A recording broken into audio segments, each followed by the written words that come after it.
Hello, hello.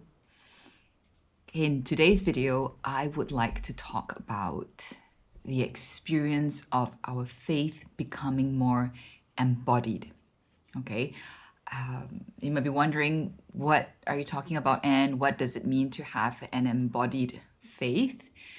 That's what I'm going to be talking about. I'm going to talk a little bit about what I mean when I refer to faith being disembodied or embodied. But before we go there, I just want to say that for the longest time, I had no concept that faith could be embodied or disembodied. Faith was just faith. And I think I operated on the assumption, not just the assumption, in the sense that the way I knew and understood faith was just the way that it was. And it turns out that it was a rather disembodied faith. And it was only after I have really begun the work of interior integration and healing that I began to experience faith differently. In a sense, faith, how it's not just something that's beyond me or out there, but something that's inside me, not just in terms of what I believe or what I feel, but it became incarnated, really enfleshed in everything that I was going through, including the messiness of what was coming out in my healing. And that there wasn't this separation anymore between faith and life, right? In the past, I knew conceptually that there could be this separation between faith and life, but I never experienced how it could be integrated. So that's why today I'm going to be talking about what it's like to have your faith become more enfleshed or more embodied. The structure of today's sharing would be, first I'll talk a little bit about what's a disembodied faith. Okay, what is that like? And then briefly, why would we have a disembodied faith? Like, when I realized that my faith was kind of disembodied or not really embodied, why is it? Why is it that was the way I learned faith, or that's the way I knew faith to be? And then finally, we'll look at 3 signs that a disembodied faith is becoming more embodied, more enfleshed. Okay, so quite literally, a faith that is becoming incarnated in our life, in our bodies, becoming real. It's like taking on the stuff of real, of matter, no longer just something that exists abstractly in the realm of the ideal. So, a disembodied faith, one way of looking or thinking about disembodied faith is that it is a faith that is intellectually understood and assented to. Like, I believe is a content of the faith. I believe in God, I believe in the Trinitarian God, etc., etc. But even though I understand what I believe, my beliefs or my faith, even my relationship with God, somehow it's just very intellectual. It's divorced from my emotional life. It's divorced from my body. It's divorced from my mental health. It's like these all exist very separately. Okay, so they're just disconnected. That's an example or one way of looking at a disembodied faith. So in a disembodied faith, I can know a lot about my faith. And when I just think back about my journey, I learned, I read, I studied so much about my faith. I really, I wanted to deepen my faith. And the only way I understood, or at the time, to know what it means to deepen my faith is to learn a lot more about it, learn more about what the church fathers, the saints, great theologians in my tradition, what they have said about God, what they have said and written about what it means to be a believer in the Catholic faith, all of that, right? So not that that was wrong, but it was just kind of like one-dimensional. I understood a lot, I grew a lot in my understanding of my faith, but at the same time, it was possible to remain emotionally immature and wounded. It's like, I know in ideal, in a sense, what a lived faith should look like. And my life looked nothing like the ideal. And there was this big gulf, and I didn't quite know how to bridge that. So it was like when I was in prayer or participating in faith kind of things, I could feel close to God. I could feel proud of my faith, or proud that I knew and understood my faith. But once I'm out of that space, it's in the mess of my life, it's like I want to keep those two realms separate almost, because the messiness of my life, my broken relationships, the dysfunctional patterns in my life, they just didn't feel like they were worthy of my faith or worthy of God, right? So that's what I mean. In one way that it really manifested in me is my relationships in my relationship with my family of origin. For the longest time, I was stuck in there. I couldn't transform, even though I was growing older into adulthood, even though my faith, in some sense, my relationship with God was growing. The relationship in my family of origin, the dysfunctions there, and then how that impacted my other relationships, and especially my relationship with authority, or close relationships, it was almost like there were parallel tracks. And it was so frustrating when I realized that after so much time and so much learning, so much effort in trying to deepen my spirituality, my relationship with God, that in my actual life, I was still stuck, right? So my faith was still not embodied. It was still disembodied then. So a disembodied faith is easily compartmentalized. So my faith or my spiritual life can exist on a completely separate plane from my work, my family, my social life, my hobbies, my entertainment, everything else, actually. Okay, and there's a dimension in which this makes things easier, because it's just easier to keep things in their compartments. I know what I'm supposed to do in each compartment, and it can be rather convenient. It felt a little bit more comfortable in the state that I was in, which was a fragmented, broken kind of like state, right? But that was what I knew. So having some sense of control, compartmentalization is a form of control, made me feel it easier. And another thing about a disembodied faith is that it is usually rigid and inflexible, because precisely it exists primarily in my understanding. It is not enfleshed. So when something is just conceptual, and you don't have any matter, like literal like matter, right? Incarnated with it, with this concept, and it's just a concept. It's easier to keep it very tidy, very clean, very black and white, very rigid and inflexible, because it's conceptual, right? So a faith that's like that, a faith that's disembodied in this sense, can be very binary.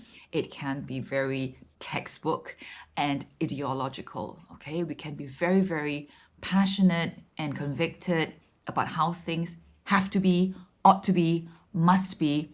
And it's easy to argue that, it's easy to remain convicted of that, as long as we remain in the realm of concept and reason, and don't allow this faith to become embodied and in touch with the matter of our life, with the flesh of our life, right? With the body. So finally, a note about what a disembodied faith is like is that it struggles with nuance then, right? Since it can be so rigid and ideological, it struggles with nuance, with context, with messiness, with imperfection, with paradox, ambiguity, all these things that make up the stuff of real life. A disembodied faith will struggle with it. A disembodied faith is one that usually we experience it as we want to keep it pure. We want to keep it above all this mess. In fact, we like that it's above all this messiness of life. We can escape into a disembodied faith, and for a while feel like we are safer, feel like things are in control, live in the realm of the ideal, right? But we're not actually living there. And so we find that there continues to be this divorce, this disconnect between the way our lives actually are, our inner state, our beings really are, our effective maturity, our wholeness, our relationship with people, even with God and with the church or with ourselves. All these things can remain broken and fragmented, while we try to, in a sense, force our messy lives to fit the perfect ideal of faith in our minds. And often that just yields to more experiences of shame, of feeling unworthy, of feeling like we're such a failure because it's impossible. I mean, the messiness of life cannot be forced to fit the abstract ideal of a disembodied faith. Okay, so why does our faith get disembodied?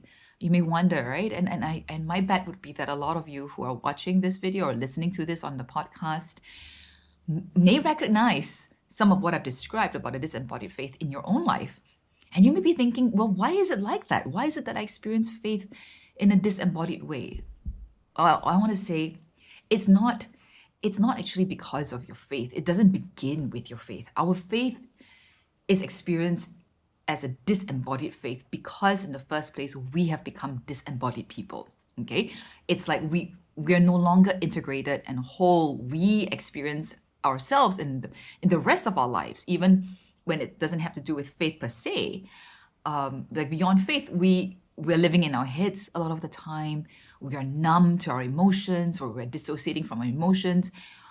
A lot of times this is also because of being wounded or trauma in our life that may have happened from our from our childhood. Complex trauma is something I often talk about these days in my content, because attachment and relational issues that we developed since our childhood in our families of origin that follow us into our adulthood, a lot of times those issues come with disembodiment, okay? Because we don't feel safe in our bodies anymore. We don't feel safe in our emotions. We have not experienced what it's like to be safe within our bodies and our emotions. And so we are constantly just reacting often out of our insecurities, our fears, trying to protect ourselves, trying to keep ourselves safe. Sometimes that is through aggression, like out of fight response. Sometimes it's through the flight response. We just want to avoid or escape, right? Sometimes we freeze, we numb. So these are the language of trauma, complex, talking about trauma recovery. You don't usually hear these terms when we talk about spirituality and faith, but hey, they are very related because we're human beings having relationship with God and others and ourselves, right? Our spirituality, our faith has to happen in the context of our humanity, our life. So if we are disembodied, if we are constantly trying to escape or acting in aggression to try and control the situation so that we be safe, the way we approach faith will be affected by that. Some of us will begin to see faith as a way to have control in our lives. It becomes an instrument, a means for us to feel safer through control, through very rigid adherences to, let's say, a moral code or, the church teaching, or a very particular way of exercising and practicing our faith that may give us a sense of control, that makes us feel a little safer in a very unpredictable world and when we don't feel whole and secure within ourselves. For some of us, faith is a place to escape, to flee, right, into aesthetical maybe experiences or prayer or wonderful worship sessions or retreat sessions where we end up seeking the consolations of God more than we seek the God of consolations, right? But it's understandable too, because we're suffering and this gives us some kind of reprieve, right? It's a natural response. But a distorted one, a distorted experience or incomplete experience of faith is a disembodied experience of faith. So our faith is disembodied because we are disembodied and we don't feel safe within ourselves. And the thing is, when we begin to embark on the healing journey and we begin to integrate and become more whole, that helps us to reconnect with all the different parts of ourselves that we have not been connected with before. Our experience of being in our bodies change. Our experience of being ourselves change. This is healing. It's transformation. We're becoming more human, more fully human. And as that happens, our experience of our faith will necessarily be impacted because we are becoming more embodied as human beings, as a person, And so our faith will also have to become more embodied along with us. You know, it's part of us, it's part of our experience. And that's why, that's why we have experiences of a disembodied faith, and why for those of us who are on this integration journey, we can expect that after a while, the way we experience our faith changes and becomes more embodied. So now I'm going to talk about 3 signs of our faith becoming more embodied, okay? Like what it can look like and what it can feel like. So the first point is that you begin to notice and care about the way faith is lived rather than just being preoccupied with understanding the content of your faith. Okay, so at an earlier stage, I think for many of us in the development of faith as well, and especially because most of us are disembodied already, a lot of the emphasis on growing in faith is about understanding the content of our faith. And later on, as we deepen our faith, and especially when we begin to reach that point in our journeys where we experience God calling us to healing and integration, we will become less enamored with the brilliance, the theory, the reason or the truth, or even the aesthetic beauty of our faith. All these, they remain there, but they're not enough for us anymore. We begin to feel the need to know how to enflesh our faith in our actual lives. We want to see change in the way that we're broken. We want to experience healing. We want to see change in our dysfunctional relationships, right? We want to see healing in our dysfunctional relationships, etc., etc. So the focus goes from being understood to being more lived. We will find ourselves thinking, like, what's the point of understanding something intellectually if I cannot incarnate it in my daily living? Like, if I can't make this real in the world, make my faith real in the world, what difference does it make, right? This begins to bother us. The lack of coherence in the way that my faith is preached, so whether it is the way my faith is taught, written about, preached from the pulpit, or throughout history, the lack of coherence between that and the way I see, for example, my church historically live out the faith, that begins to bug me. The way I see the discrepancy between that and the way they actually handle real life issues, sin within their own ranks, etc., etc. The way that I see church people or church leaders treat those on the margins. All these things that maybe in the past may not have mattered as much to me as a point of faith, right? I may care about them just because I think those things are important, but I may not see these as crucial, essential elements of me living my faith. Now I begin to be bothered by them, not just about the discrepancy or the lack of coherence in the community I belong to or the church I belong to. I see this discrepancy more and more in my own life. In fact, usually that's where it begins. At least for me, where it began was I saw the discrepancy in my own life, actually, so starkly, so painfully. And as I began to address that discrepancy, to integrate and to heal, my eyes began to be opened more and more to the incoherence and the discrepancies that exist around me, whether it's in my family of origin, in my culture, my society, and in my church as well. Right? So we reach a point when you're on this healing journey that you just can't accept that lack of integrity anymore, and you feel like you have to do something about it. And this is not something that can be dealt with in the abstract realm of ideals.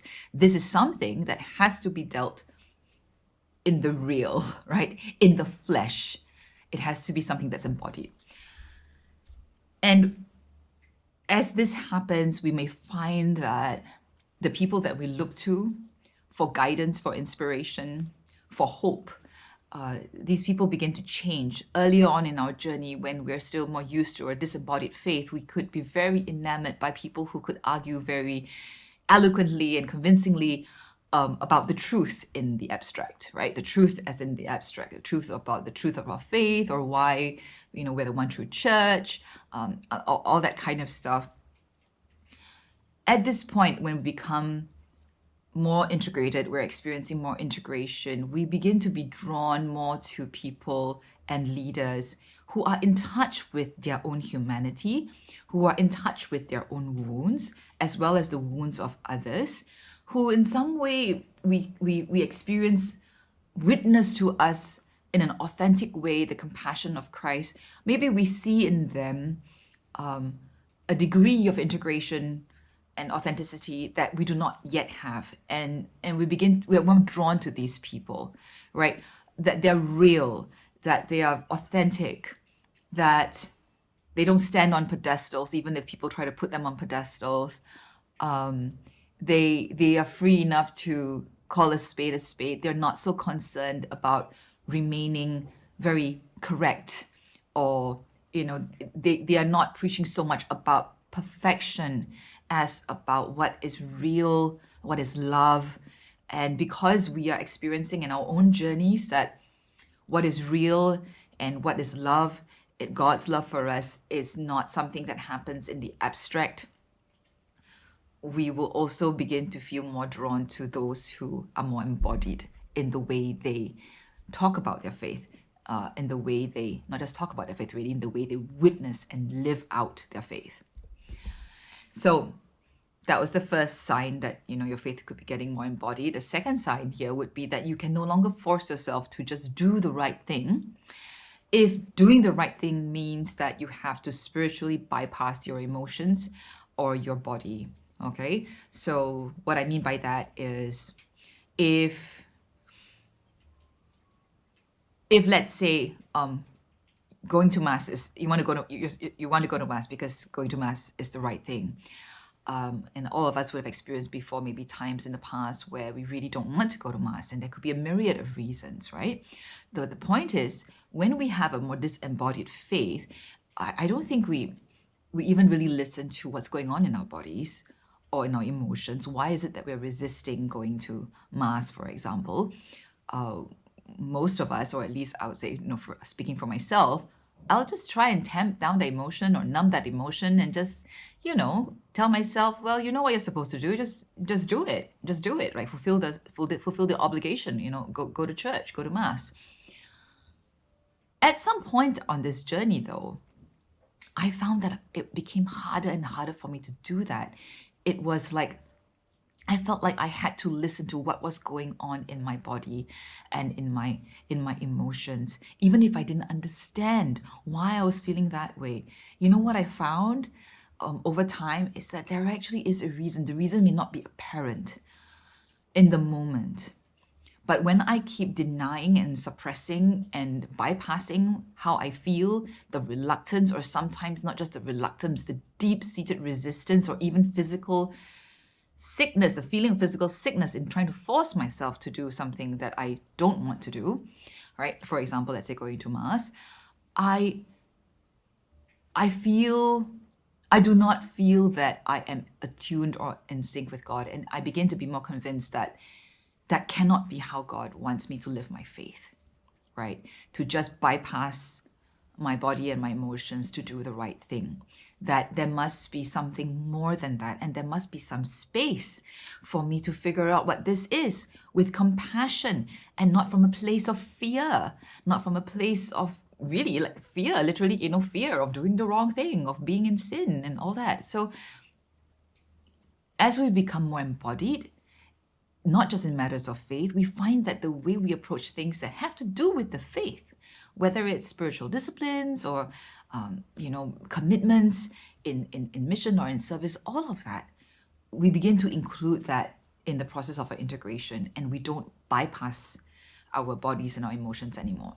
Okay, so as we go on this journey of holistic integration, I begin to prefer, you find that we begin to prefer an imperfect, messy process of making my faith real, right? So I prefer the messy, imperfect process of making my faith real in my whole person, in my life, rather than having a perfectly understood faith and a perfectly executed or performed faith that requires me to numb my emotions and my body. Right? So as I become more embodied, I find that I want the messy, the imperfect, but that which is real, because God is in the real, over that perfectly controlled, performative externally pleasing, correct, righteous performance of faith that actually is not in touch with my reality. And this is because I've begun to repair my trust in my emotions and in my body, right? I have begun to learn to befriend my emotions. Remember, I mentioned earlier on that the reason we are disembodied in the first place is because we don't feel safe in our bodies. We don't feel safe with our emotions. Now, as we heal, we begin to feel more safe in our bodies and our emotions. We begin to trust that they're trying to help us, that all these parts of us that God created are meant to help us be human, right? And for good or ill, there's something that they're trying to signal to us especially when we have distressing emotions and sensations in our body, right? So the relationship with our emotions and body changes from one that I'm suspicious of them, that anytime I experience emotions or sensations that make it hard for me to do what I think is the right thing, what I know is the right thing, that must be spiritual warfare, that must be from the evil one.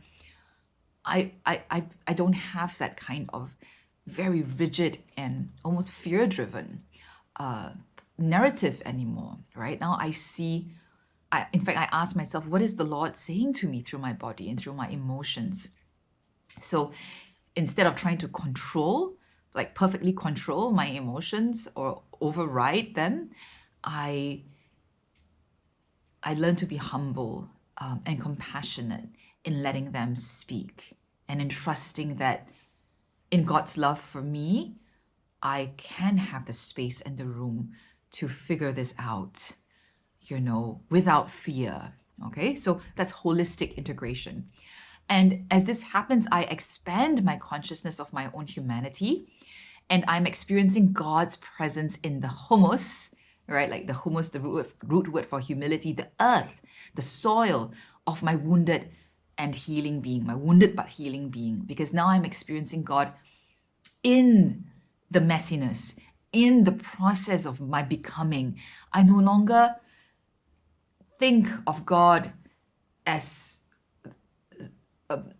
someone who will only look at me or allow me to approach when I'm worthy. When I have a disembodied faith, even if conceptually I know that God loves me unconditionally, in reality, the way I approach him is often that which I don't want to come near you unless I am in a state of grace, for example. Or I must do all the right things, go to confession, and then I feel like I can talk to you properly again, right? But as we get more integrated, we realize that, hey, the conversation with God is always ongoing. And even when we're in the muck, when we're struggling, when we're falling into sin, we still can have that conversation with God. In fact, that's when we need him more than ever, and that he is there with us in the muck, right? So that's holistic integration. The third and the last sign that I want to talk about that may indicate that your faith is getting more embodied is that you are less afraid of being wrong or criticized in matters of faith, because now your knowing is grounded in something deeper. When our faith is more conceptual and theoretical and we need it to be perfect and pristine, and it's like there is this competition almost about the best understanding of the truth of our faith, and that the clearer we are about it, the more eloquently we can argue that our view or our perspective of the faith is the true one, is the right one, that somehow translated to a better faith. I mean, you can see my facial expression if you're watching this on video, is even as I say that, it's kind of strange. I mean, it wasn't strange before when that was where I was, but now where I am, it's kind of interesting and strange that at one point I actually believe that a better understanding or a clearer, more certain understanding of my faith, I just want to be really sure what is right? And if I can reach there, then therefore I have a stronger faith. It's so disembodied, right? But that's where I was, and I think that's where a lot of us went through. That's where a lot of people still are. Okay, and I say that with I'd say sometimes with a bit of frustration, but also with understanding and compassion, because we are where we are. Okay, so but as we get more integrated, though, that changes because the security of our faith, the sense that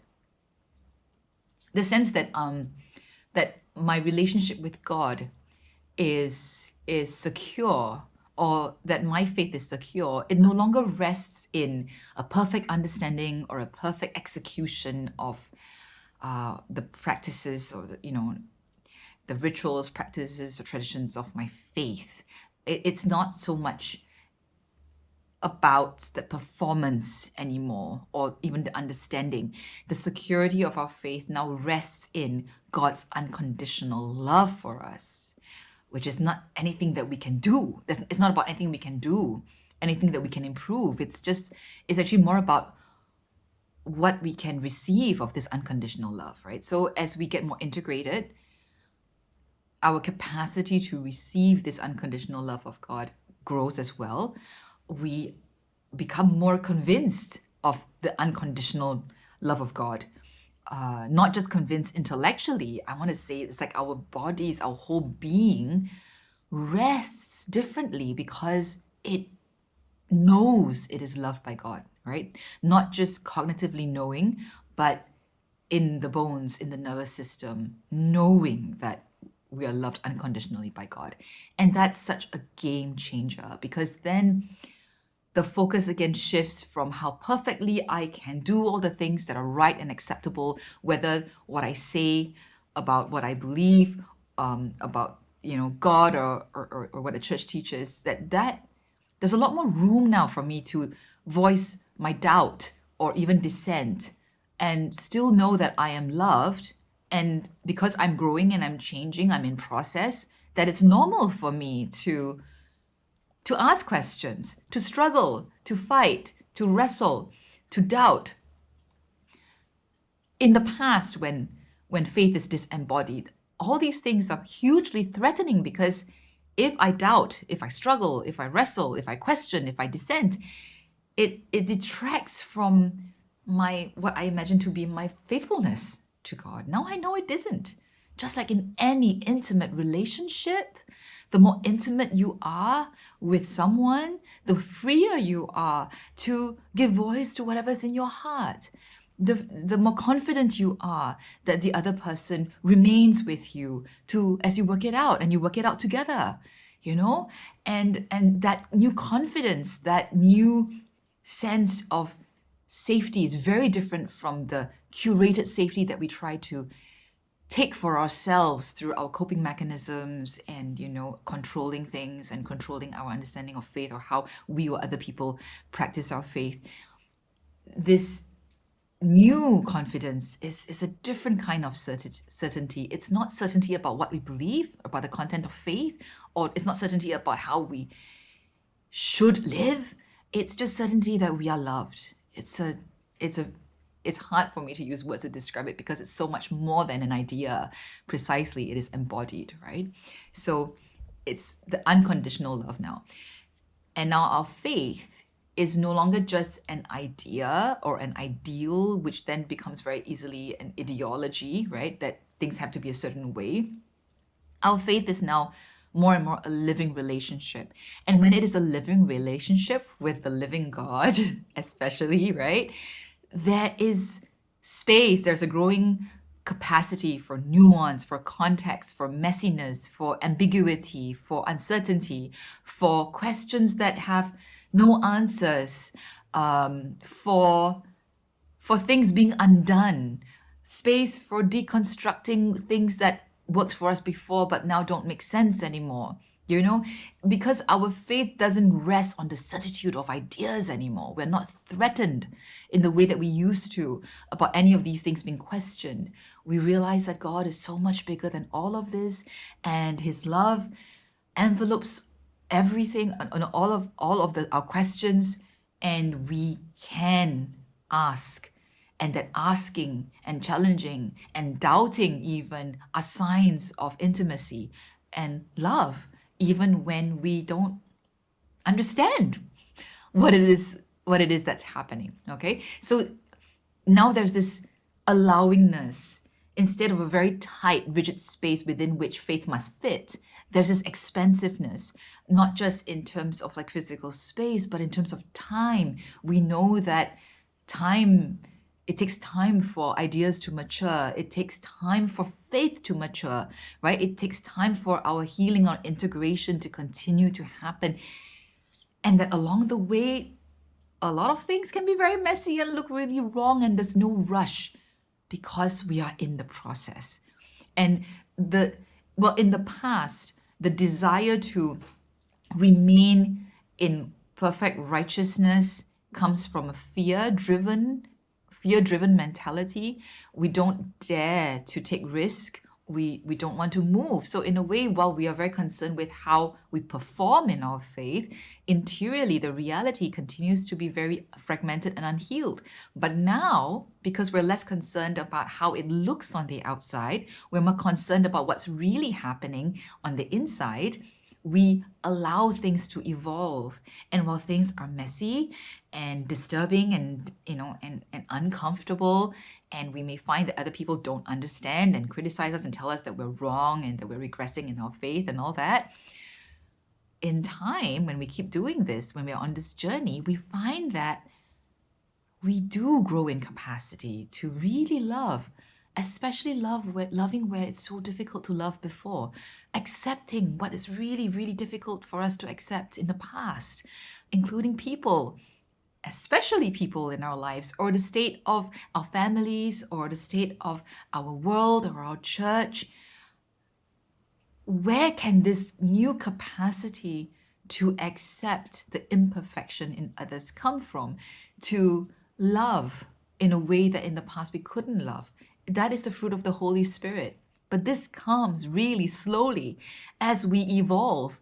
And even as we evolve in some dimensions and we grow in capacity, we're also at the same time dealing and being very honest in acknowledging where we can't accept, where we are angry, where we want to resist, where we're not ready to go somewhere.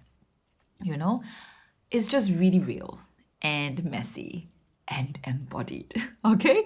So now, in this space, we're less afraid of even being in sin, because we realize, and this is there's something that I saw recently, and one of my favorite figures in the last few years that that has been someone that has given me guidance and hope through his writings and his talks is a Jesuit priest called Monty Williams. Right, he's stationed in Toronto, Canada, and there's this talk that he gave, and he said, there's this very popular term that we are loved sinners, right? It's a very commonly used term that you and I were loved sinners. He said, but he said there's a better term that he hopes that we would use, better than loved sinners, and that is trapped lovers. He said, and why is that? Why does he think that's a better term? He says it's because when we say we're loved sinners, it's like our core of identity is that we're sinners, but we're loved. But when we think of ourselves as trapped lovers, the fundamental dimension of our identity is not sin, but love. We're lovers. We're lovers who are trapped. We're lovers who are trapped by our wounds. We're trapped in a sense by sin. But fundamentally, we're not sinners. Fundamentally, we are lovers. We are beloved and we are lovers, right? With God and of God.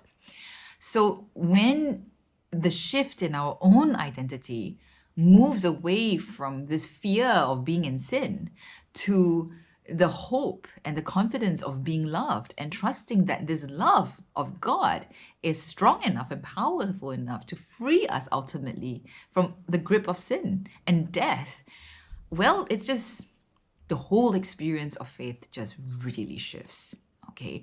And we begin to be able to embrace all the parts of ourselves, including the emotions and our bodies, things in the past that seemed just too difficult to keep perfect. Now we embrace that as part of ourselves and of our faith.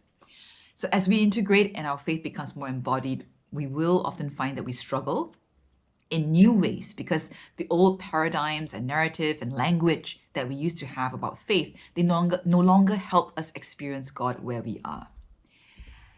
So that's the sharing for today. 3 signs that your faith is becoming more embodied.